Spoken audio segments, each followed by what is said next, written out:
Kembali kita mengikuti Abam, ini episode 1057 ya Pak Edi, yuk mari kita mulai. Seorang pria usia 62 tahun, status menikah, tinggal di Bandung, jemaat online GSKI. Oke. Salam Bapak Erastus Abdono dan tim pelayan Abam yang saya cintai dan kagumi. Saya sangat berterima kasih atas adanya pelayanan Abam. Melalui berbagai pengajaran, khotbah, doa, dan kegiatan lainnya di GSKI, jemaat mendapatkan arahan dan solusi yang benar atas persoalan hidup. Memberi dampak positif serta membuat orang lebih mengasihi Tuhan dan menyadari bahwa hidup ini dari Tuhan, oleh Tuhan, dan hanya bagi Tuhan. Terpujilah Elohim Yahweh yang telah memakai Pak Eras dan tim pelayanan GSKI sebagai perpanjangan kasih Tuhan kepada banyak orang. Ini semua terjadi karena Bapak Erastus dan tim memang layak dipercaya. Doa kami agar Bapak Erastus dan tim pelayanan Abam serta tim pelayan GSKI selalu sehat dan konsisten, terus mendapat hikmat dan kecerdasan ilahi untuk membawa banyak orang dari kehidupan duniawi yang berdosa kepada hidup yang layak bagi Tuhan Yesus Kristus untuk kemuliaan Elohim Yahweh. Iya. Saya ingin berbagi kisah saya. Saya adalah mantan pendeta, salah satu dari gereja karismatik Indonesia, Pak. Pentakosta Pentakosta Karismatik Karismatik. Saya telah melepaskan pelayanan pastoral gereja di Sumatera. di Sumatera dan menyerahkannya kepada penerus yang telah dipersiapkan.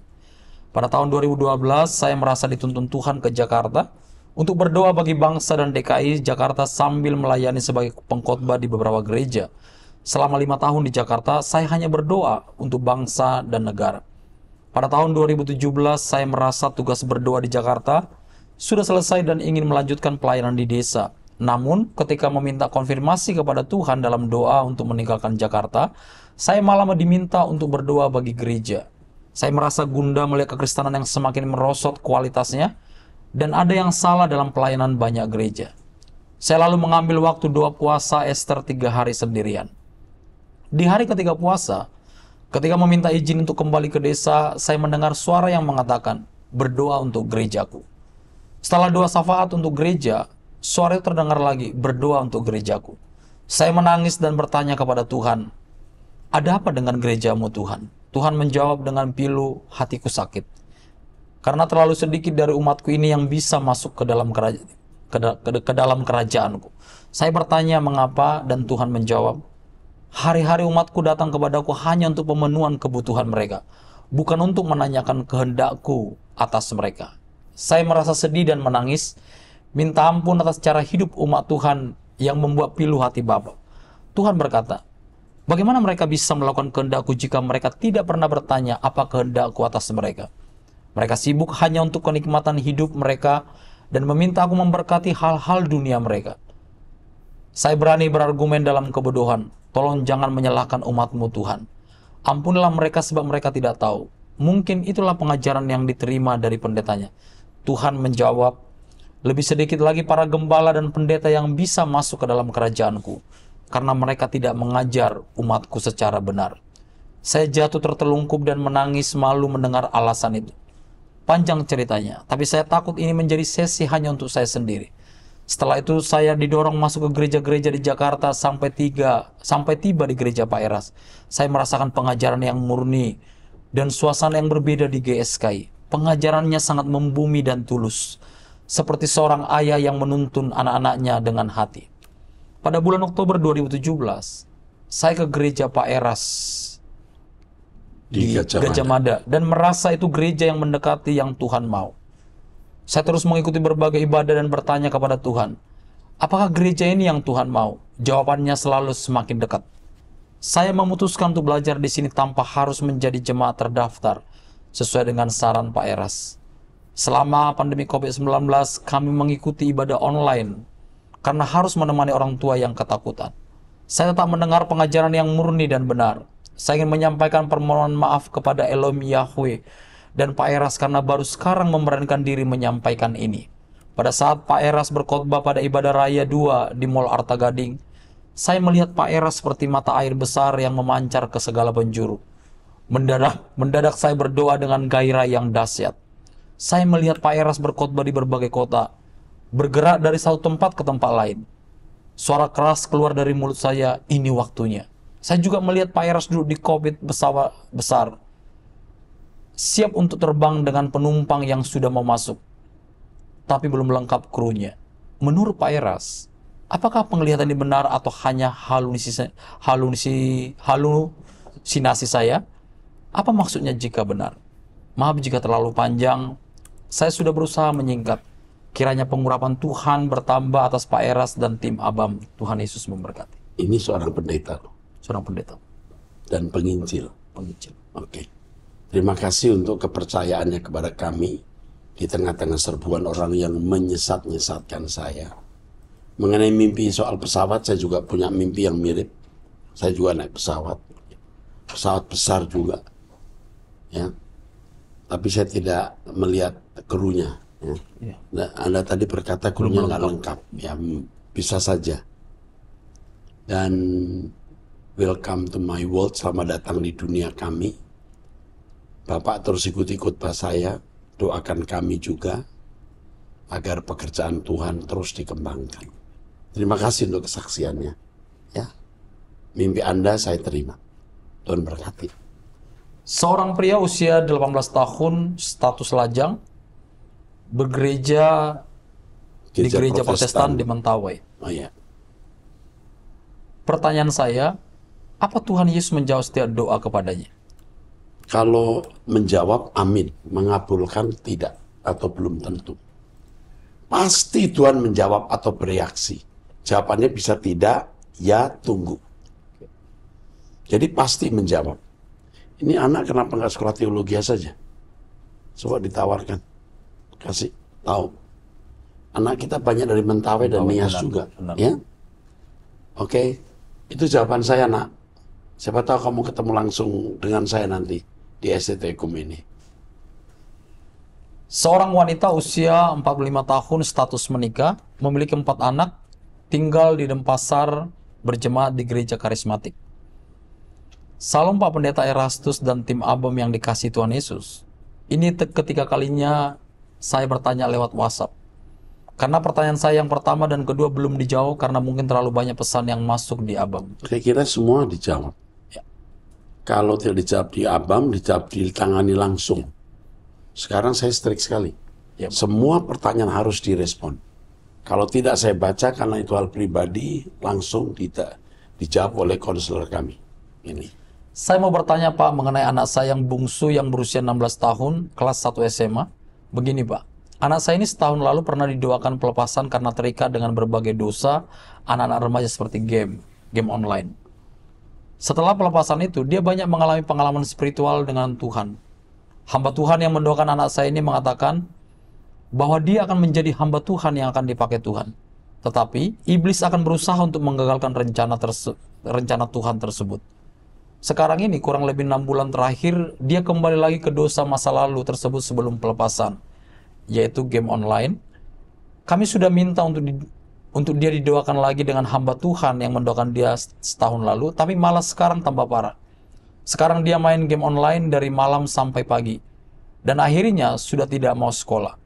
Sudah berbagai cara kami lakukan sampai gurunya juga datang langsung ke rumah untuk merayu dia sekolah, tetapi dia pada akhirnya bilang mau berhenti sekolah. Menurut kesaksian gurunya, dia anak yang baik, penurut dan tidak pernah buat kasus di sekolah. Makanya gurunya menyesal sekali kalau dia berhenti sekolah karena mereka sangat menyayangi dia. Ini laki-laki kayaknya. Lagi. Terus?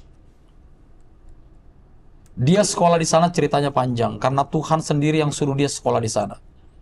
Kalau untuk ke gereja, ibadah youth atau pelayanan, dia pelayanan musik di gereja Pak. Dia masih mau ke gereja dan pelayanan. Tapi untuk sekolah ini saja dia sama sekali sudah tidak mau.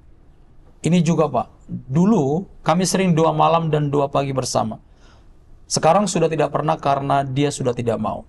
Saya harus bagaimana ya Pak? Saya tidak mau anak saya ini berhenti sekolah. Sudah banyak nasihat, saya juga selalu mendoakan dia tetapi sampai sekarang, dia tetap bersikeras untuk tidak sekolah. Saya khawatir dengan masa depan anak saya. Pertanyaannya, apa yang harus saya lakukan agar anak saya bisa kembali mau untuk sekolah lagi? Apakah dia tidak mau sekolah karena pengaruh dari kuasa kegelapan yang mengikat dia? Karena kalau saya tanya alasannya, dia juga bilang dia bingung. Coba tawarkan homeschooling. Homeschooling. Ya, coba tawarkan homeschooling, jangan tidak sekolah sama sekali. Tapi ada yang saya mau bicarakan tapi tidak bisa lewat ini. Apa namanya? karena ada hal yang sulit saya kemukakan di publik. Tapi jangan memaksa dia. Paksaan tidak membuat anak jadi baik. Beri opsi. Paling tidak dari lulus SMA, dia belum lulus SMA ya. Paling tidak dia harus lulus SMA. Ini anak masalahnya sudah sangat kompleks. Game online itu membuat anak jadi rusak.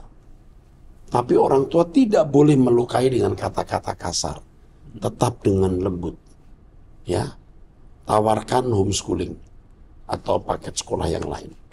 Oke, teruskan. Pertanyaan keduanya, Pak, bagaimana ya Pak caranya agar dia bisa terlepas kembali dari kuasa kegelapan yang kembali mengikat dia? Tidak bisa tidak, ibu harus membuat suasana hadirat Allah di rumah. Kalau doa pagi dinyalakan suaranya. Jangan ada musik-musik yang tidak berbau penyembahan. Ya, ibu harus hidup suci bersama bapak atau suami, dan ini berpotensi untuk menyelesaikan masalah. Lawan masalahmu dengan kesucian. Terus. Yang pertanyaan ketiga, sifat anak saya juga sudah berubah sekali, Pak. Dia kasar, tidak mau dikasih tahu. Kalau saya kasih tahu hal-hal tentang Tuhan atau hal-hal rohani, malah dia menunjukkan gestur tubuh yang seperti mengolok-olok saya. Makanya jangan kasar. Kasih itu bisa melunakkan hati. Kasih bisa membuat kesembuhan dalam jiwa yang rusak. Kasih juga bisa bagi iblis membahayakan, karena kasih itu bisa melepaskan orang dari belenggu kuasa gelap itu. Terus. Apakah karena dia dalam pengaruh roh jahat? Bisa. Bisa. Tapi sekali lagi, suasana rohani, kasih, itu bisa melepaskan ikatan. Jadi kalau anak itu mau marah, tapi kasih ibu, nah dia bisa berbalik. Mengasihi mamanya. Terus. Kebetulan suami saya sedang di kampung, jadi sekarang saya tinggal berdua saja dengan anak saya. Oke, lakukan apa yang saya nasihatkan itu. Kami tinggal di rumah anak saya yang pertama, sedangkan anak kami yang pertama tidak tinggal di kota yang sama dengan kami. Rumah anak pertama kami yang kami tinggal sekarang sudah berganti-ganti pemilik, dan banyak yang bilang rumah ini ada penunggunya, Pak. Oh. Karena salah satu kamar pernah dipakai ruang suci untuk mempersembahkan korban kepada berhala oleh pemilik rumah yang sebelumnya. Bagaimana untuk menyucikan rumah ini ya, Pak? Ya, memanggil pendeta untuk menyucikan, doakan, pakai minyak urapan. Tapi ibu sendiri juga bisa. Dengan minyak urapan, ibu juga bisa membuat pelepasan.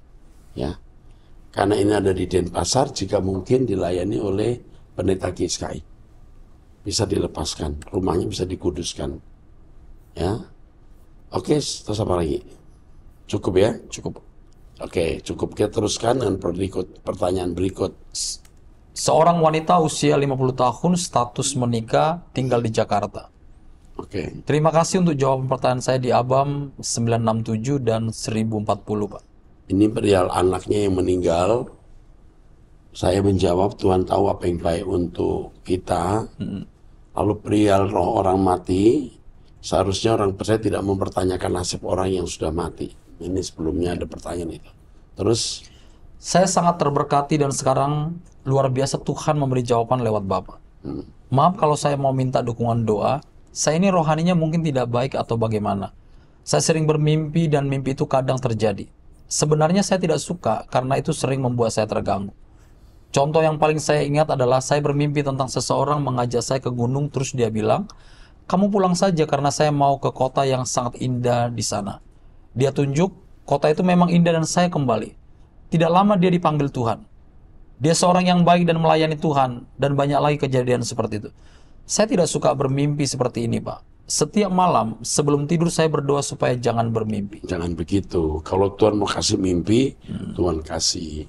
Ya, tadi jangan berdoa, jangan minta mimpi, mengalir saja.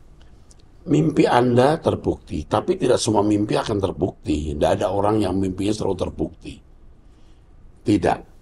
Jadi Anda tetap dekat dengan Tuhan saja. Usia Anda sudah 50 tahun. Hidup suci, ikut doa pagi dengan saya jam 5 WIB. Anda akan diberi Tuhan hikmat-hikmat. Jadi Anda tidak perlu takut apa yang akan terjadi di hari esok.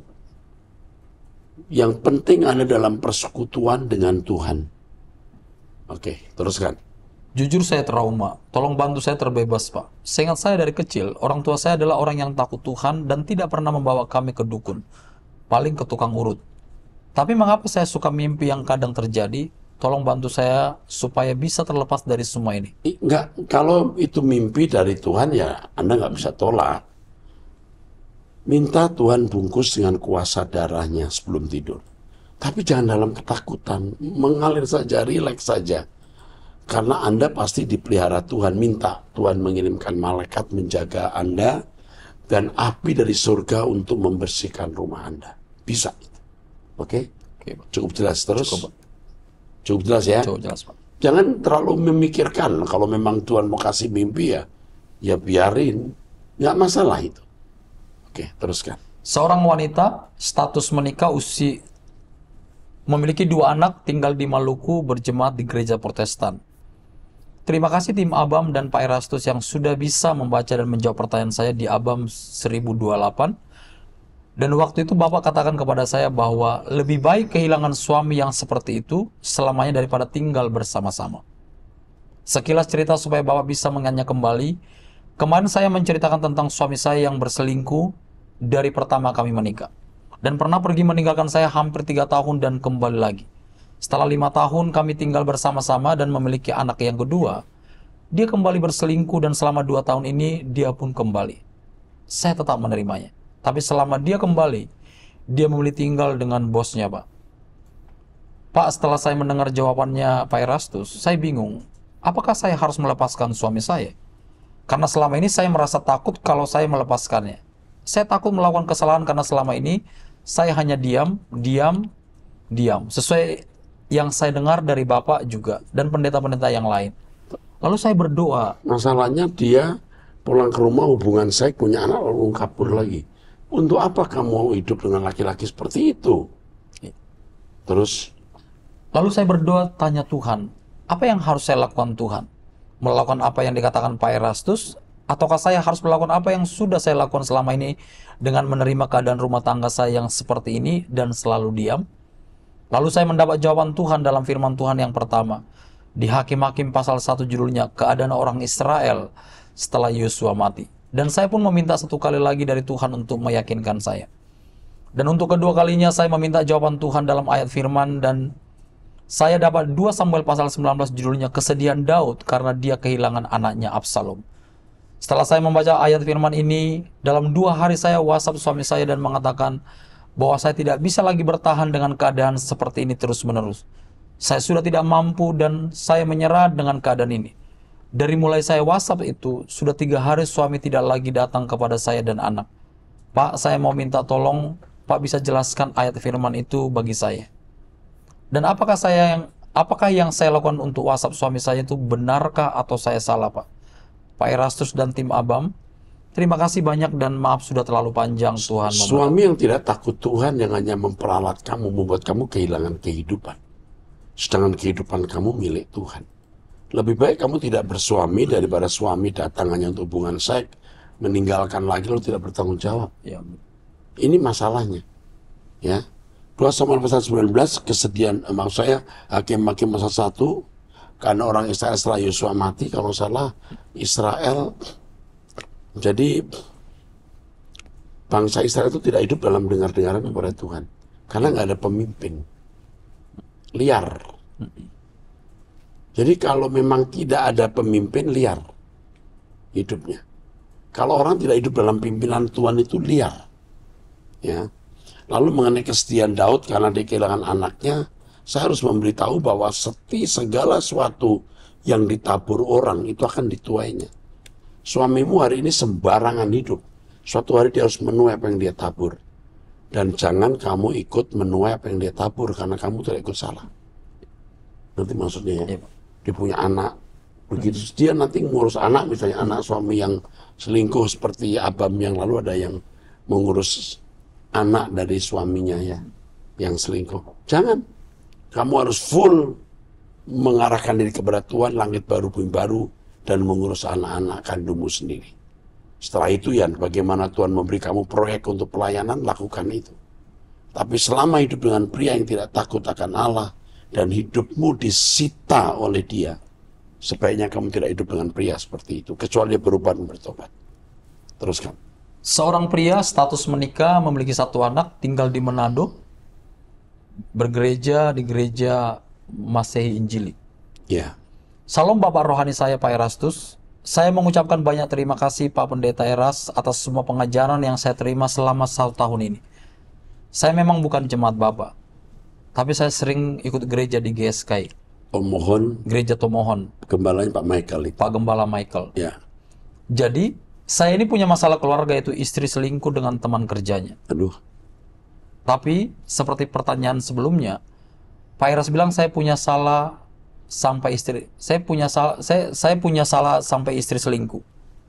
Ya itu memang benar, karena saya telah terlalu menekan dia, dan akhirnya saya menerima dia kembali, dan laki-laki itu saya sudah lepaskan pengampunan.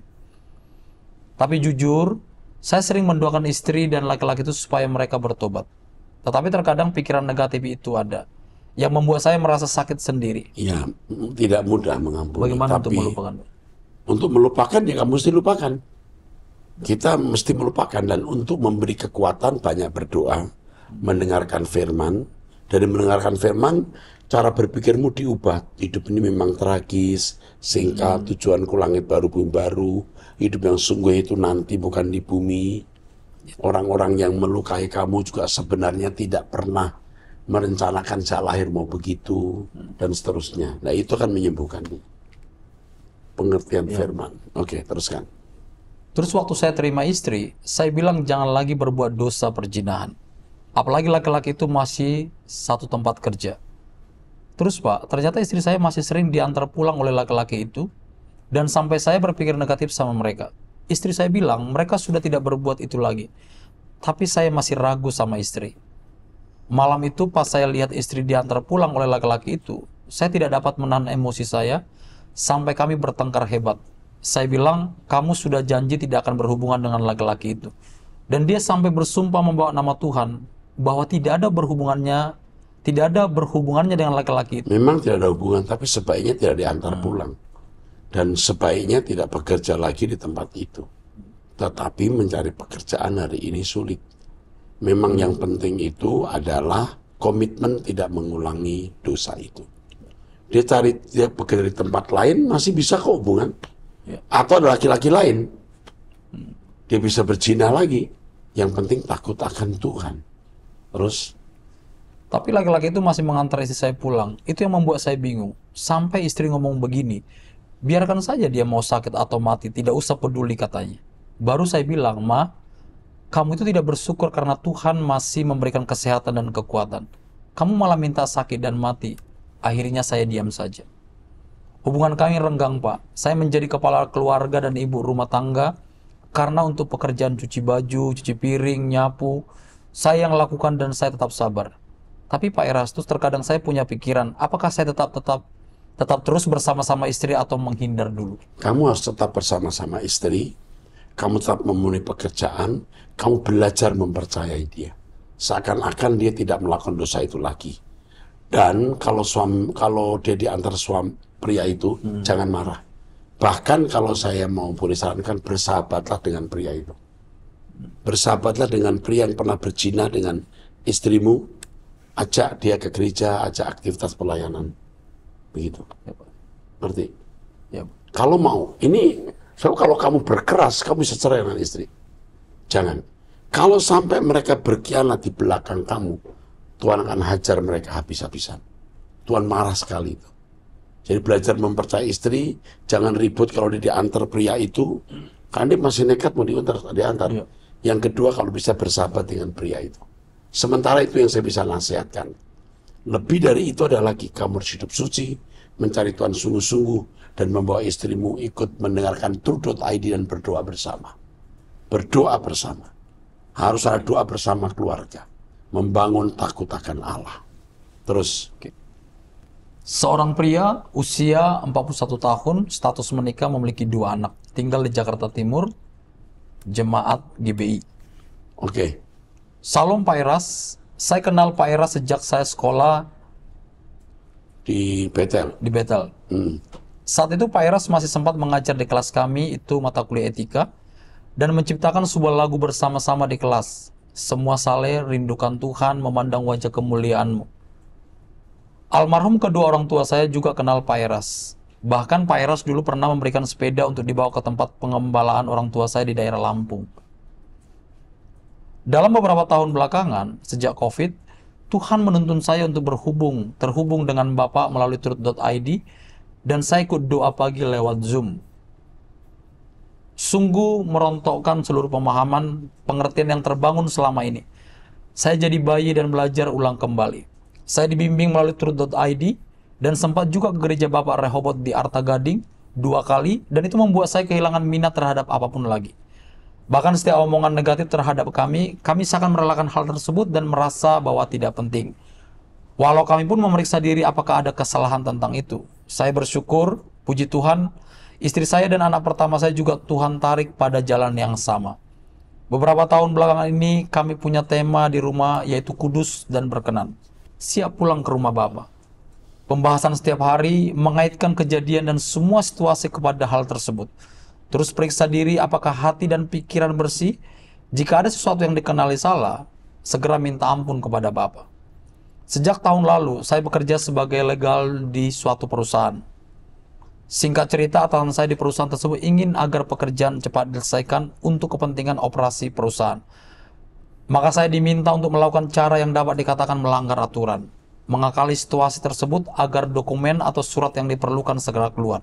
Saya terguncang hebat, sampai stres karena batin saya menolak hal tersebut. Saya takut Tuhan. Saya juga harus melindungi diri saya sendiri dari celaka di depan jika hal terungkap.